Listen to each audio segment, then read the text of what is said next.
On today's Rice Report, I am joined by Mike from Rethinking the Dollar. And today we're going to be talking all about the 2020 financial crisis. Now, this is not Mike's first time on the channel. I will include links down below and above so you can check out that first appearance. I was also on his show as well, and I'll include links down below for my appearance on Rethinking the Dollar. Now, before we get into it, if this just happens to be your first time ever watching any of my content, I do encourage you to explore my channel. Make sure you subscribe, smash that like button, hit the notification bell so you can stay up to date with my videos as they come out. Check out my Patreon channel where you can support me directly and I post up exclusive content. And be sure to follow me on LBRY where I post up extra videos. Gonna have links down below for those as well. And we're just gonna go ahead and get right into it.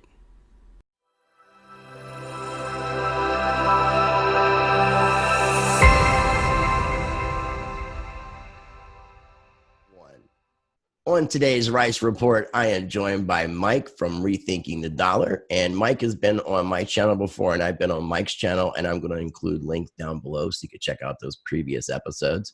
But I invited Mike to come on today and talk a little bit about what's been happening on the economic front as far as this financial crisis that we are experiencing the year of 2020. So, Mike, I appreciate you coming on the show again today, man. How you doing? I am doing good, Rice. I appreciate you for reaching out to me again, and definitely looking forward to trying to navigate and steer these waters, man, these choppy waters we're in, because I believe that this next decade is going to be like something we've never imagined. So definitely excited to be back and to connect with you again. Thanks for having me. I appreciate it, man. And you're definitely a person that I look up to as far as your perspective when it comes to economics and things like this, which is the reason why I wanted to bring you back on. And I'm going to be trying to I'm doing discussions with a multitude of people just to bring different perspectives so that people can, kind of get a different idea from different people about what they're thinking is happening all around the world, but especially here in the United States, so that people can make better educated choices and decisions on like what they need to do to prepare themselves for it. So. All right. Well, I appreciate those kind words, my friend, and definitely, I'm a fellow patriot that's concerned about the direction of our country. Nevertheless, the monetary system, health system, political system, you name it. So that's kind of, what drives me these days, trying to reach as many people as possible. So I appreciate those words and you having me on your show once again. Thanks. No problem, man. No problem. And so, we're both in agreement that in 2008, when we experienced our crash that we had, that really the system was just kind of put on life support and everything was just basically zombies, the banking institutions, and that problem we knew was going to come to its head, and we knew that there was going to be a financial crash or a crisis of some sort.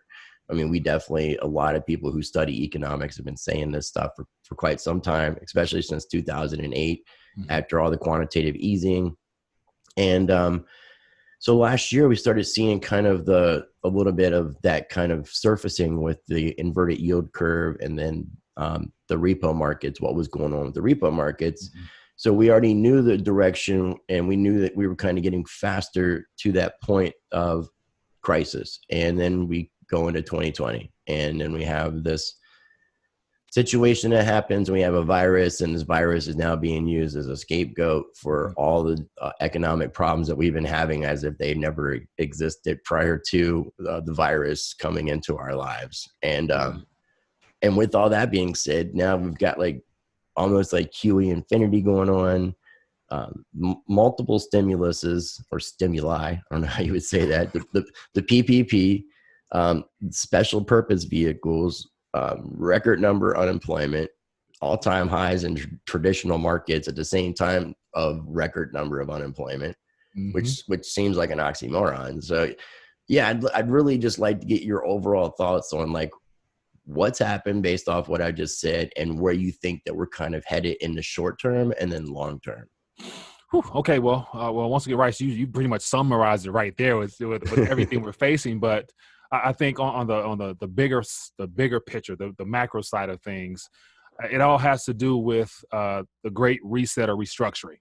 And so on the short term, I think everything you've mentioned is more so the introduction of what meaning those is orchestrating this whole global shift of power, is using as a catalyst to bring about all their long-term agendas, and they have to do it slowly. And so what we're experiencing now is just a slow, progressive, ultimately wealth transfer from those that have been the backbone of this great country that we've lived in, which happens to be the working class.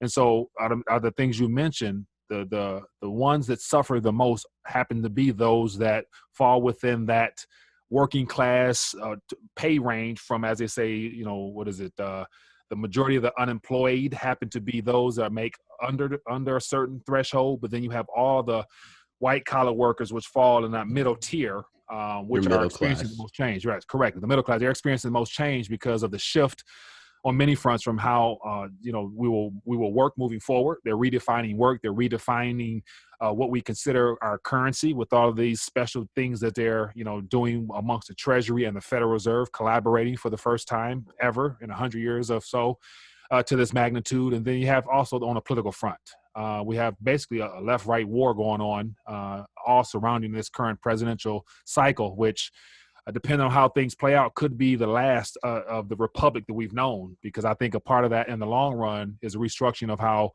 the political landscape looks in this country. So in the short term, everything you've mentioned, from the health scare that we've all been introduced to, is a social experiment to see who is cooperative and who will be considered dissidents that they may have to deal with in the future. And then you have the economic front of all that additional stimulus and all those, you know, special vehicles that they've created that is a way to help siphon some of the wealth from those that have worked extremely hard and prop up the 1% class and to shift things around. So in the short term, everything we're experiencing now is just an introduction for the long term, because I think it's a 10-year plan ultimately, but yet we're just within, you know, what looks like 120 days of it. So there's a lot more surprises to come, put it like that. Okay, well, before we go long term, what I'd like to get your thoughts on is, in this short term that we're dealing with now, how long are they going to be able to continue to prop these markets up, keep printing up money? Because I think some of this is going to like come to its head on a short term.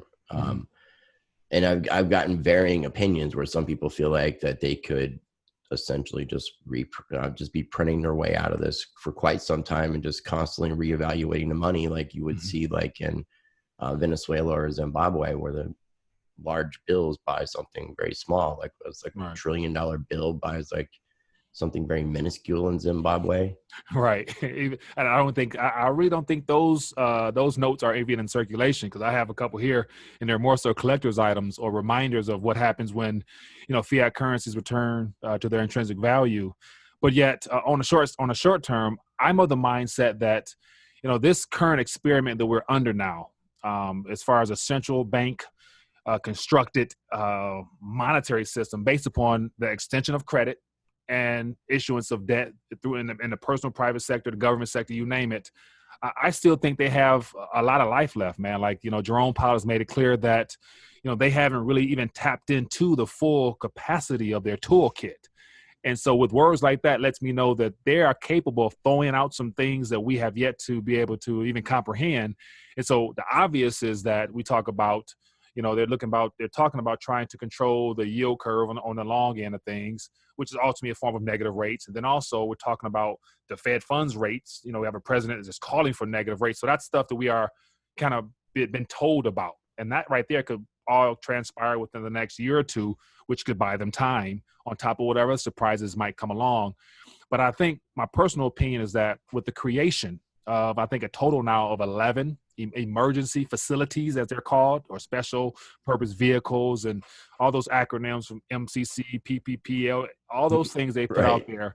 I think that those avenues there, and especially as I do more research into that, they were set up as a partnership with the Treasury and the Fed under some type of LLC that allows them to use treasuries, i.e. the future taxpayer funds, as a way of offering collateral for losses.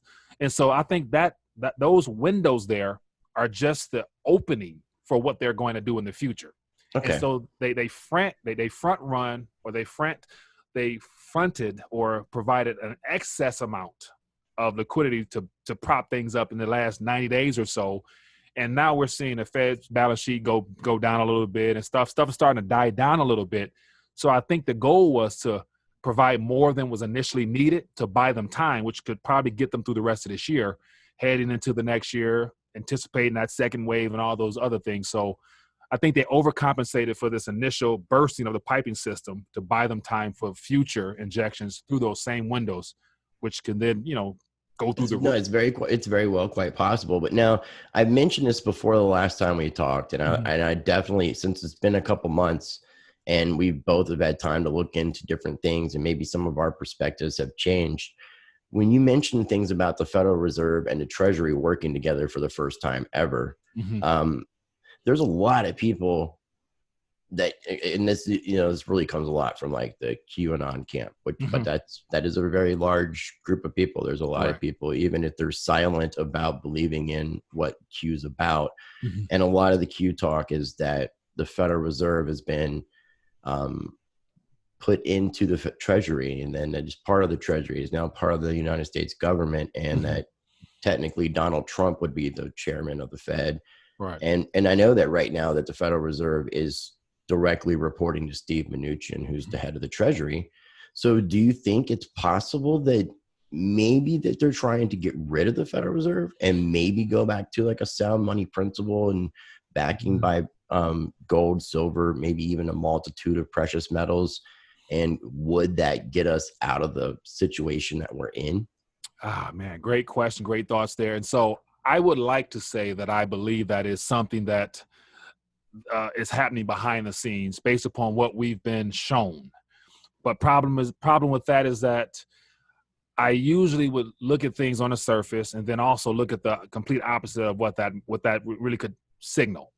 And so knowing that the Federal Reserve has been in existence now for 107 years or how many ever years, I don't doubt that they are trying to rebrand, restructure that entity, because it's the leading central bank of all central banks. And so whatever happens here will probably reflect in every other country around the world. And so what I'm more than confident is being rolled out is the central bank digital currency type of thing.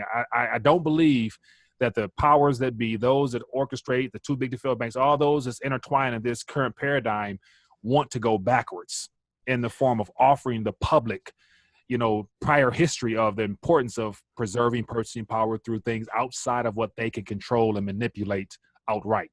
So gold, silver, all stuff like that, I believe on a personal note, that is the best insurance policy you can take out against your national currency. But I don't see governments or, President Trump, even though I know he's a gold bug, he's also a debt lover. And so he would like to be able to borrow and continue to keep his empire going through the fractional reserve model as well. So I don't see him restricting his own ability to borrow and to, reap the benefits of a fractional reserve system. So I think what's coming will happen to be digital in nature, because if you just look at history, physical to paper to claims on paper to digits, and now solely digits as this coin shortage is, becoming mainstream subject matter now. Everybody's seeing signs everywhere. Yeah, that is crazy, is it not? Yeah. Like so that has to be a part of a greater plan. And then, of course, would you be surprised if cash all of a sudden there's just issues with cash within the next couple of months as they get ready to roll out the UBI program stuff? So I would like to have hope. And so, I'm sorry, I would like to have hope in saying that this is all a part, the good guy, bad guy, the good guys are winning behind the scenes. But yet, once again, until I see some arrests and see some indictments and see some true signs of equality or justice being done from the to the orchestrators of this mess we're in, I don't really follow the QAnon thing, even though I'm 100% wrong.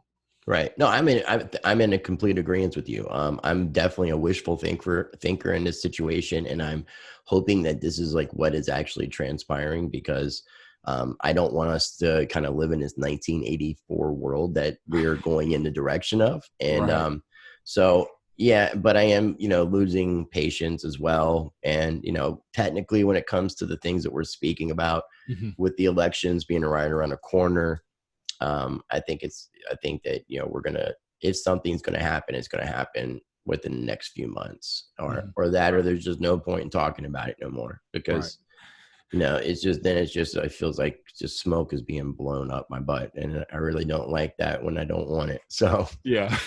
Now, I said, as far as something happening in the next couple of months, I'm of the mind frame that, definitely in this fall, there will be some type of event. I don't know what. And I think it will all depend upon how this paradigm of the left and right, Trump running for re-election, the Joe Biden situation, now entering this Kanye West situation. So all these Brock Pierce distractions. too. I don't know if you heard about that. Say that again? Brock Pierce, you know who he is? Yeah, the EOS guy. Yeah, he's put a run in for presidency as well. So once again, outside of just the illusion of choice, what choice do we really have? Like, are any of these people individuals that can really, truly make a difference for future generations? Because right now, everything we, not me, but everything majority of people are concerned with happen to be their current level of comforts and the norm that we are used to having. When it comes to being able to wake up, enjoy your day, work hard, save, invest, do all the things we've been told is the American dream. All that stuff has ended, unfortunately. So now it's a matter of, as I mentioned before, we went live about how to create your own next decade, because we're going to be throwing a lot of curveballs, and you just referenced, possibly losing patience. And one of the biggest assets I think we're going to have is patience coming forward, because patience and hope is pretty much all we can really look forward to these days. So I'm in the same camp of having to remind myself of, continue to fight, man. Continue to fight the fight, and just reach out and educate people. So, I'm a freedom fighter, man. So I mean, but the QAnon thing, it started late 2017. A lot of these things correlate to seeming like they would take place before a re-election takes place. That's where my impatience is coming in. Normally, I've been very fortunate that I've been forced to have to learn patience throughout my life. So, but when I can be impatient, I choose to be, because it helps me to be more patient in other things. Really quickly, like, if they're able to keep propping up this market by printing up money, essentially what I see happening with that is the stock market just keeps going up. And everything just can't keep going up. So I mean, like, how do you think that's going to play out? Like, the stock market's continuing to hit all-time highs, while we have everything else going on, and the things that we think that are coming. Right. So things because I mean, we see the dollar thing, we see the shortage, we see the dirty money, the we don't want cash. They've been pushing the idea of cashless societies for quite some time. Right. It's just now they're, with everything going on, it makes it perfect for them. And then I definitely want to get into the digital dollar and talk specifically about that. But I'd like to get your thoughts on how much they can keep propping up these markets. Great question. So my personal opinion, should we all get on the ride? Should we start like taking advantage, because we know it's all going to go up? That's where and I mentioned this out on my show, is that, people would ask me my thoughts on certain things in certain markets and certain entities, because right now I'm hearing a lot about mining stocks and whatnot. And so definitely those are derivatives of the actual true money themselves, gold and silver and copper and everything else. So they will do well. But as long as the spigot is on, that spigot will cause all the, i.e. favorable assets to rise. And so I would imagine equities markets will go to even greater highs than ever imaginable.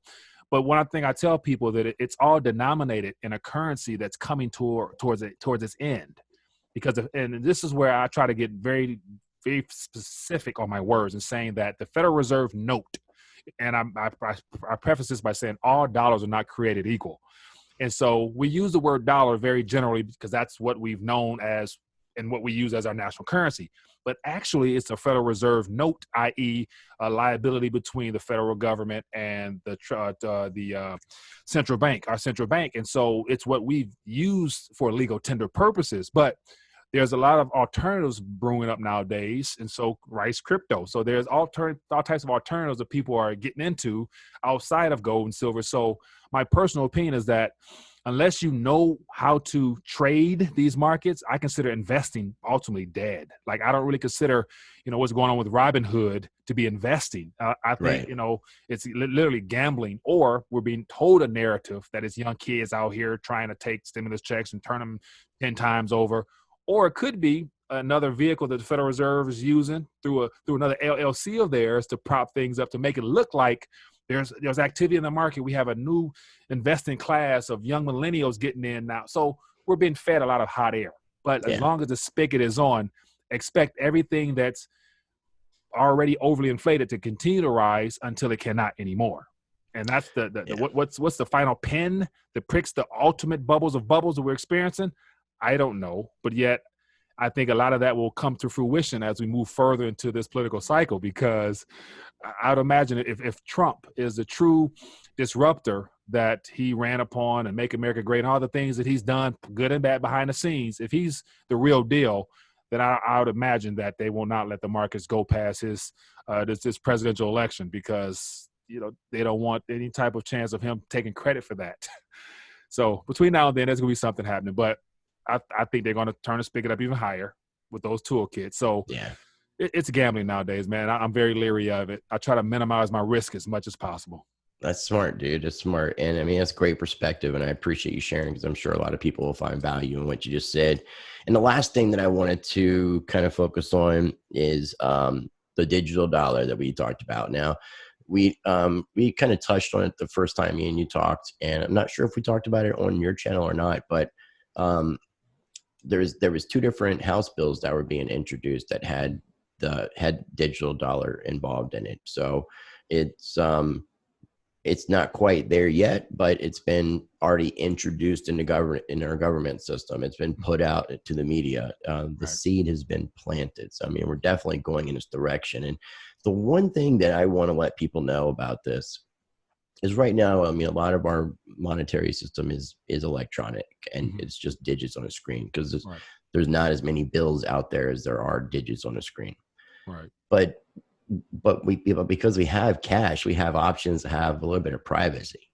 Right. When we're using credit cards and using checks, or using our bank account, or using Google Pay or things like that, you're not having any sort of privacy in what you're doing. Your information is sold and collected.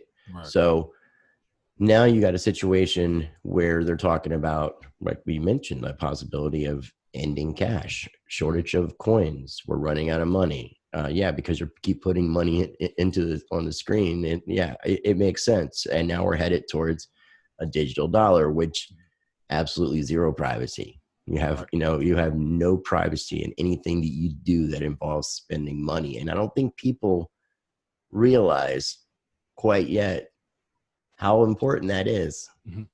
And unfortunately, it's going to be one of those things that I think is just going to be too late at that point. And the alternative to that, I think, is where you're going to have something like Bitcoin, like your decentralized cryptocurrencies come into play, because at least I can choose ways of having a little bit more anonymity.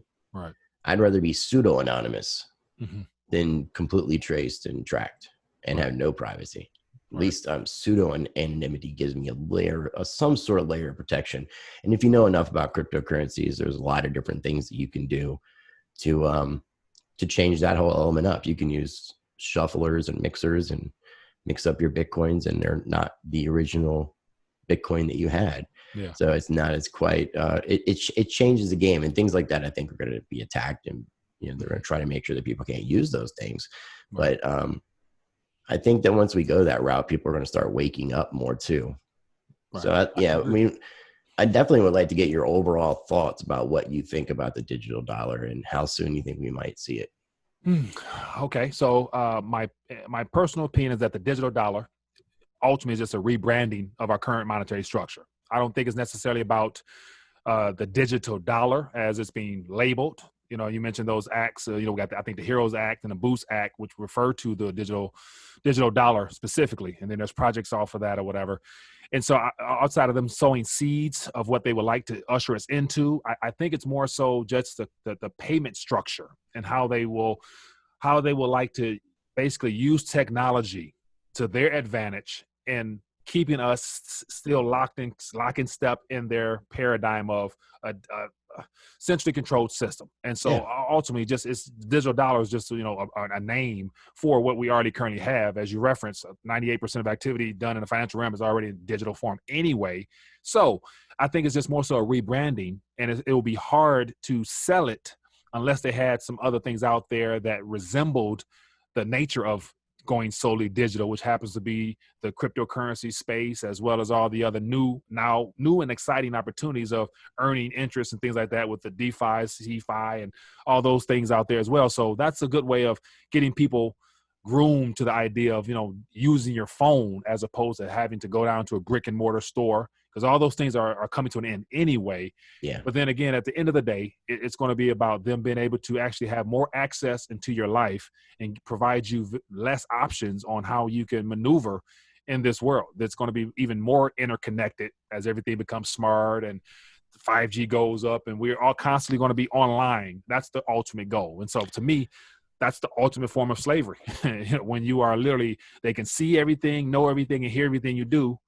Who are you? What do you have after that? So yeah, and I thought we were slaves already to this debt-based system, but then you take away cash and you make it electronic. It just, it's game over. I wanted to share something with you. Somebody had sent me an article the other day that I found to be really interesting. Bear with me. It has to do with Ethereum and a new ERC token that was created.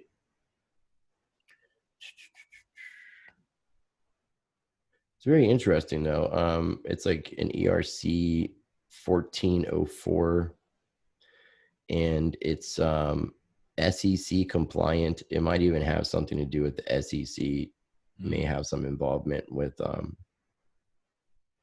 with this actual project. I'm trying to find this email so I can pull it up. Just throwing out all those regulatory bodies right there lets me, makes me raise an eyebrow like, oh. Okay. Yeah, well, wait till I read this though. I'm serious. And I'll send you a copy of the article and I'll link it down below. And also, if people aren't familiar with Mike and his channel, Rethinking the Dollar, I'll have links down below for that. My appearance on his channel. I definitely encourage you guys to make sure you subscribe to his channel. Yeah, but this is gotta get you back on as well. A new type of SEC regulated crypto fund just launched. It's called ARCA, ARCA, is the first SEC regulated crypto fund that's represented by its own crypto token. And it says here that the token takes the form of an ERC 1404, and it's an Ethereum token specifically designed to be compliant with regulators. Now, here's the part that I really don't like. The tokens take the form of an ERC 1404, an Ethereum token specifically designed to be compliant with regulators. And unlike the common ERC 20 standard, ERC 1404s can be frozen and the transaction rejected or approved only for certain addresses. So with that being said, and we think of the idea that the Howey test, Ethereum technically failed the Howey test, but I'm thinking that the SEC is like, well, there's been enough time since the ICO and the project is decentralized. So because of that, we're not going to consider it a security. And they may give that leniency to some projects. If you got a few years to get your stuff completely decentralized, that's quite a possibility. But with Ethereum definitely being stated, just like Bitcoin, that neither are securities, and that they were able to do something like this, it's very possible that you could see the government using this ERC 1404 technology for their digital dollar, where they can freeze it, where they can prevent you from using it and things like that. It would make sense if they're trying to have something that they're having control over. Right. And so I've had a chance of watching, I think it was 2 of the financial committee hearings on digital dollar, as well as the usher into their package and all that is like, how can we get stimulus? How can we get relief to people faster? We got to be able to directly inject it. Okay. So as a part of that. And so with that same approach of being able to have quicker and easier access into the unbanked lives, it will only be not ultimately common sense, but it will ultimately lead to projects such as what you just listed or mentioned, is that once they have complete access, everyone's connected. Then at that point, now we have to start weeding out the bad actors, those that are not in compliance, those that have, they don't follow lock, key, and step with what we want to usher out there. And then don't factor in the social credit score aspect. That we'll probably go into that as well. If your credit rating will be in there, your health information. So yeah, we all the things that we were being introduced to is nothing new. I think as of now, the experiments are taking place in other countries to see how it works out. But then ultimately, within that long 10-year window that I was referring to in the very beginning, is what it will probably take to roll it out to where, if you factor in, a rocky economy for the next couple of months and years, over time, people become desperate and willing to accept and stop fighting if it becomes the new norm. Right. And so everything we've experienced last 120 days is the introduction for what their long-term game plan. So now it's just a matter of, do people continue to, buy into it, or do we continue to put up a fight and voice our opinions and try to buy us some more time? But my personal opinion is we're going that way anyway. I just want to, enjoy whatever I can now, and hopefully have my kids grow up in a better environment than it looks like they're heading in right now. So I feel you, dude. And those are definitely wise words, man. And I mean, that was powerful. Appreciate it, my friend. We're definitely in some interesting times, and I want to continue doing conversations like this with you. And something I want to try to do a little bit more frequently too is start to roundtable these things and bring in 3 to 4 people, 3 to 5 people, and just pick apart something, or just kind of get everybody's thoughts on like what's currently going on. Because I think that the more people you have to add multiple perspectives with that dialogue, you're showing people how people can interact. Yeah. That may agree to disagree and still be civil about it, because I think that's been a problem. And just the fact that I think people can learn from the dialogue, and I think there's a lot of value in things like that. Right. So I agree. You can easily pick up a couple nuggets in a larger group, because everybody drops gems in their own regards. Now it's just a matter of people taking them and using them and hopefully applying them. So definitely, I do enjoy that format as well. So I've done that a couple of times on my channel, and so I'm now at the point where I'm trying to get more solutions and more things that people can, actionable steps people can take. That's what I'm trying to get to now. So it's not easy, man, but I'm trying to figure it out myself. So if you got any ideas, let me know. I definitely will, man. I definitely will. And dude, I really appreciate your time. If you can just bear with me 1 second, I'm going to wrap things up here, and then I'll talk to you real quick. But like I said, ladies and gentlemen, I'm going to have links down below for everything we talked about in today's episode. And I definitely encourage you to make sure you're checking out Mike's channel, Rethinking the Dollar. If this happens to be your first time ever watching any of my videos, I do encourage you to explore my channel. And if you like what I'm doing, you can support me by subscribing, liking, commenting, and sharing. I do encourage you to check out my Patreon channel, where you can support me directly, and I post up exclusive content. And as always, I encourage you to be the change by practicing change.